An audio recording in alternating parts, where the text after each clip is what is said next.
Lepo pozdravljeni vsi skupaj še v mojem imenu. Kot je že gospa me napovedala, sem Robert Jelenc, prihajam iz podjetja GENI. GENI dejansko v tem trenutku deluje v 26 državah širom cele Evrope in trenutno je zaposlenih že preko 450 ljudi. Bi pa poudaril, da je bil GENI dejansko v preteklosti zgolj trgovec z energenti, se pravi v trgovini na debelo in pa pri dobavi energije na drobno. V zadnjih parih letih dejansko se je sprejelo strategijo po zeleni transformaciji, tako da smo začeli uvajati tudi storitveno dejavnost. Najbolj prodorna oziroma tista, ki je bila tudi navzven najbolj vidna, pa je dejansko produkt GENI Sonce, se pravi samooskrbne sončne elektrarne na individualnih hišah.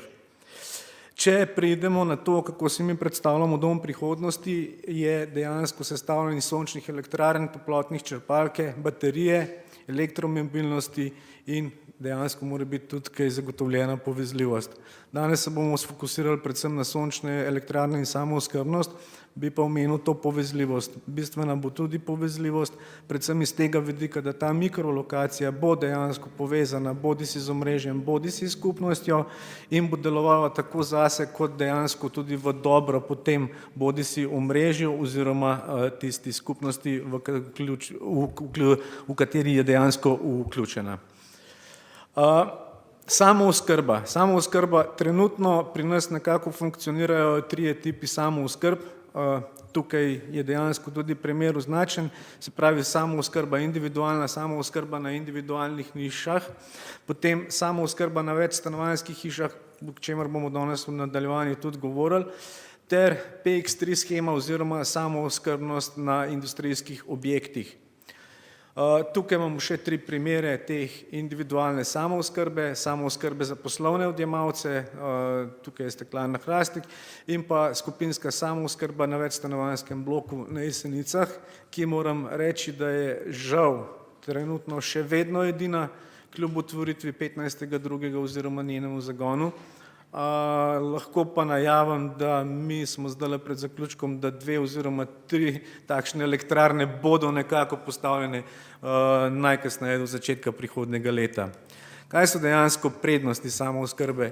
Eno je dolgoročno znižanje stroškov oskrbe z energijo, se pravi oskrba z energijo iz lastne sončne elektrarne v življenjski dobi elektrarne, kar pomeni 30 let. To ni investicija v trenutku za naslednji dan, ampak je za nadaljnjih 30 let tudi za svoje zanamce, ne samo zase, ker velikokrat se srečujemo v blokih z stavkom, a za tale 2 petka pa je že ne bom dajal nobenega denarja. Povračilna doba investicije je približno 10 let, se pravi je strošek oskrbe iz sonca zanemarljiv. Tretja bistvena komponenta pa je znižanje ogljičnega odtisa z lastno proizvodnjo iz sončne elektrarne. Pa da preidem na to prvo skupnostno sončno elektrarno na Jesenicah.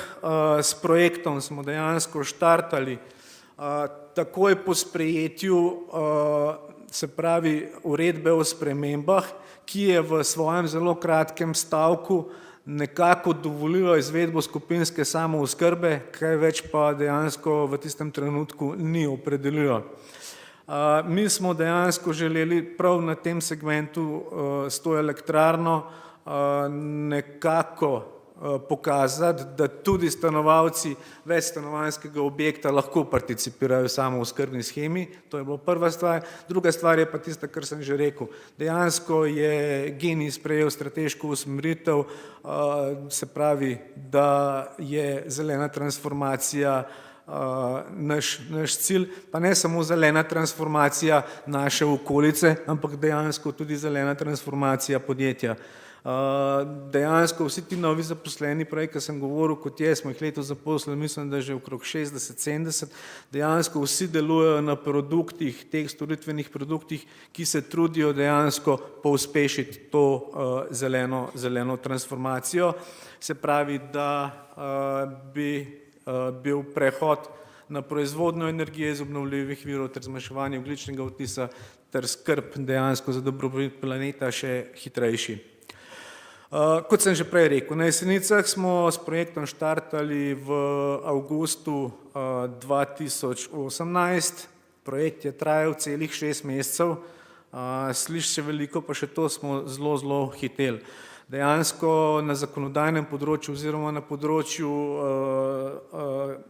dokumentacije ni bilo narejenega popolnoma nič. Se pravi, vsi dokumenti in vse je bilo dejansko z sistemskim operaterjem, se pravi, pripravljeno na novo. Hkrati pa moramo še upoštevati, da kljub vsemu je ta blok, ima 23 stanovanj, 55 stanovalcev, in da je znotraj teh 23 stanovanj, lahko rečem, mislim, da je še celo 43 potem solastnikov, od katerih smo dejansko mogli pridobiti vse papirje, vsa soglasja in kar je potrebno. Na samem objektu sta dejansko 2 sončni elektrarni. Zakaj 2 sončni elektrarni? Prej sem se skliceval na tisto uredbo, ki je veljala takrat in kjer je bila zamejena moč limitirana na 11 kilovatov izhodne moči v omrežje. Torej, če bi mi smo imeli prostora na tej elektrarni nekje za 55 kilovatov, vendar bi potem te moči dejansko prebijale v omrežje v določenih mesecih, se pravi, bi bila efektivnost bistveno manjša, hkrati pa bi bila investicija dejansko zelo velika. Tako da smo se odločili, da jo zoptimiziramo, glede na tisto zamejeno moč, naredimo eno elektrarno, kot sem prej rekel, po individualni samooskrbi, se pravi, smo šli s priklopom direktno za priključno mesto naprave za toplotne črpalke, ki jo ima ta blok tudi inštalirano, se pravi 15 kW dejansko služi toplotni črpalki za ogrevanje sanitarne vode. Ostalih 22 kW pa smo dejansko potem zvezali na tistih 23 merilnih mest teh stanovalcev. Pridobili smo 100% soglasje, proizvedeno naj bi bilo nekje 37 000 kWh zelene električne energije. Lahko rečem, da se s predikcijo nismo popolnoma nič zmotili, zato ker so nam mnogi oziroma v mnogih člankih so se oglašali ljudje, da kje za Boga smo najdli Jesenice, pa v tisti luknji noter delamo elektrarno. Dejansko smo mi naredili predtem, preden smo šli v ta projekt, vse projekcije v sončenosti in vse skupaj in dejansko je tlele v sončenost zgolj 5% manjša kot v Kranju ali pa 15 proti Kopru, recimo proti tisti optimalni lokaciji. Se pravi, nekje ima še vedno 1000 kWh proizvodnje na kilovat inštalirane moči. S to elektrarno bomo zmanjšali emisije ogljikovega dioksida za 18 ton, kar je bistvena zadeva tudi. Vrednost investicije je bila 36 400 evrov. Odjemalcem, naročnikom smo omogočili plačilo v 84 obrokih. Takrat smo uredili tudi, da je tudi Ekosklad dejansko sprejel vlogo v tisto trenutno podporno shemo, ki jo je imel, se pravi, poziv je veljal tudi za njih. Povprečni mesečni obrok pa nekje znaša na stanovanje, zdaj odvisno glede na ključ delitve, nekje 15 evrov. Skupaj dejansko sproducirajo nekje 4500 evrov prihrankov na leto. Zdaj pa to elektrarno bi navezal, no še za to zanimivost naj omenim prej, ko sem že omenil pripravo same dokumentacije. Se pravi, 5 mesecev pa dejansko 3 tedne se je pripravila dokumentacija, iskala soglasje, podpisovala. Sama izgradnja in pa preklop je bil dejansko izveden v 4 dneh, se pravi v zadnjem tednu. Tako da tehnologije so, imamo pa pač tudi zbirokratizirano državo, ki preko tega zaenkrat ne moremo. Je pa ta elektrarna kljub vsemu povzročila, da se je vzporedno začela tudi pripravljati nova uredba o samooskrbi, ki je bila sprejeta potem 22.3., se pravi dejansko dober mesec pa še malo po tistem z začetkom veljavnosti v maju 2019 in je uvedla 3 vrste podtipov samooskrbe. Se pravi, ostala je tista individualna samooskrba, zdefinirala je pa bolj natančno samooskrbo za večstanovanjske stavbe in pa dejansko skupnosti OVE. Oboje skupaj pač tvori to skupnostno samooskrbo. Zdaj pa, katere so tiste bolj detaljne novosti? Kot sem prej rekel, na tej elektrarni smo še imeli moč zamejeno na 11 kW, sedaj se je ta kriterij moči tako na individualni kot na skupnostni samooskrbi spremenil, se pravi, ali ne sme presegati 8-kratnika priključne moči na individualni samooskrbi, se pravi, če imate vi 3x25 varovalke, kar pomeni 17 kW, lahko inštalirate 13,6 kW na hišo brez kakršnih koli težav. Medtem, ko je za večstanovanjske stavbe oziroma skupnosti OVE, tvori to celoto dejansko seštevek 0,8-kratnika teh priključnih moči. Odjemalci se v to skupnostno samooskrbo povežejo na podlagi pogodbe, dogovorijo se o ureditvi medsebojnih razmerij in pa ključu delitve proizvodnje. Oba dva ta kriterija, ki je uvedla nova uredba, sta v redu, vendar pa prihaja do težav. Dejansko nihče ni pomislil, da ključ delitve oziroma ta 8-kratnik vsote priključnih moči v samem štartu pomeni tudi definicijo velikosti same elektrarne. Mi moramo pridobiti soglasje distribucijskega operaterja, preden karkoli naredimo, se pravi, mi moramo potem skupnost OVE zdefinirano imeti, že preden se karkoli zgodi. To je pa včasih zelo težko, zato ker ti, ko nagovarjaš skupnost vse skupaj, imaš ti nekje 3-4 tiste pobudnike, ki bi jih lahko, recimo, mi bi si zagotovili neko streho. Tudi če smo mi recimo investitor, bodi si tisti 4. Streha omogoča na primer 100 kW. Oni imajo kapacitete glede na priključne moči recimo samo za 30 kW.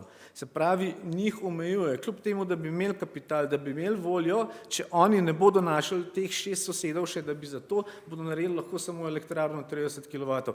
Kaj to pomeni? Nihče več potem ne bo šel dograjevati elektrarne in vse skupaj, ko bo enkrat na strehi. Ker to pomeni dodatne stroške, dejansko nova elektrarna.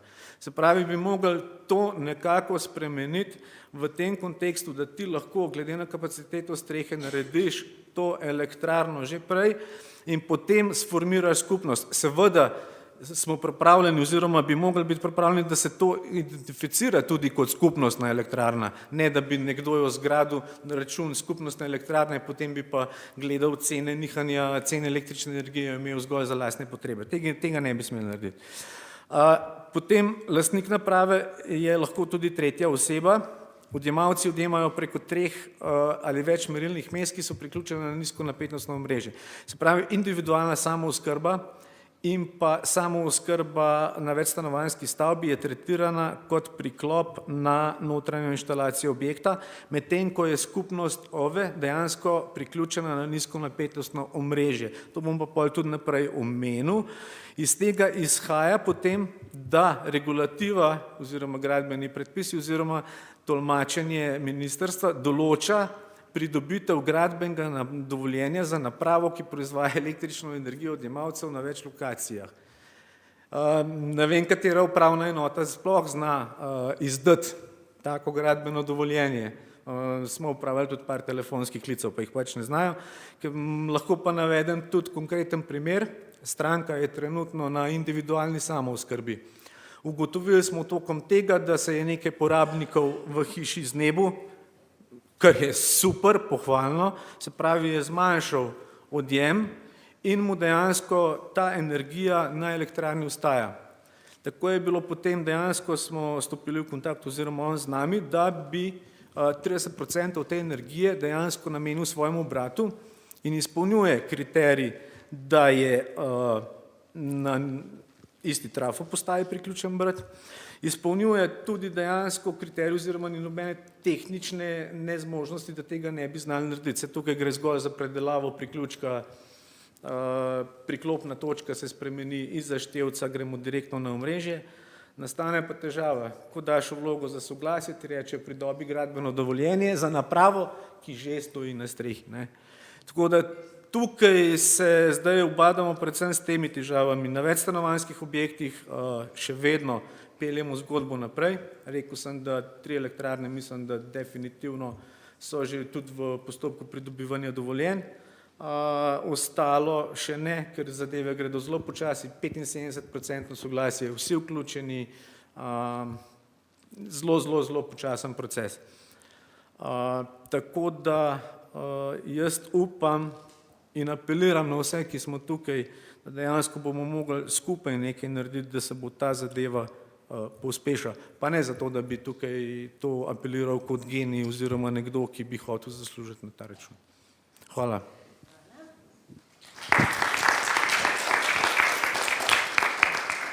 Kakšno vprašanje iz občinstva za gospoda Jelinca? Evo.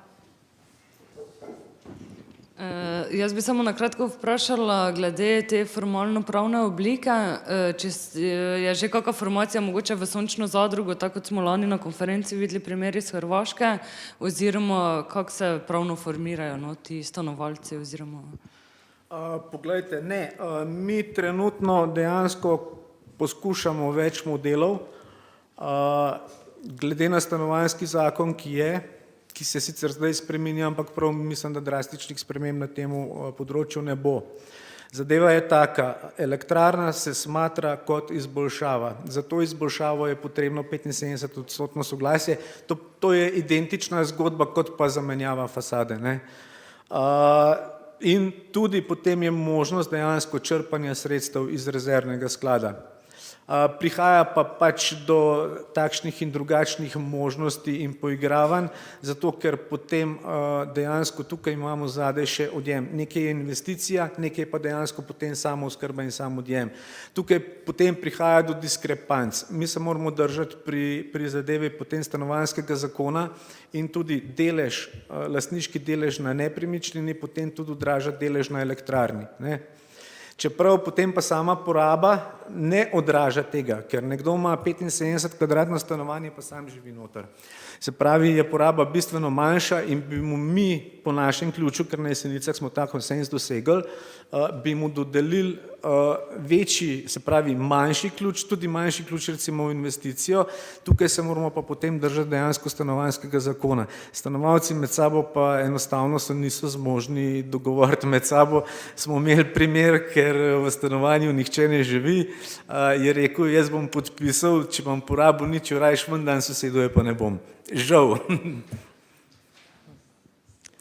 Glede samih zadrug pa povezovanja, jaz sem imel tudi v bistvu z edino močnejšo stanovanjsko, se pravi ne stanovanjsko, z zadrugo v Sloveniji, to zadruga sončnih elektrarn Slovenije, upravljamo razgovore in dejansko smo tudi na liniji z njimi, kako bi te zadeve mogoče pospešili pa zapeljali. Ampak tukaj zaenkrat peljemo zadeve preko upravnika pa samih stanovalcev oziroma tistih ključnih ljudi v bloku, ki so pač pripravljeni iti v to investicijo.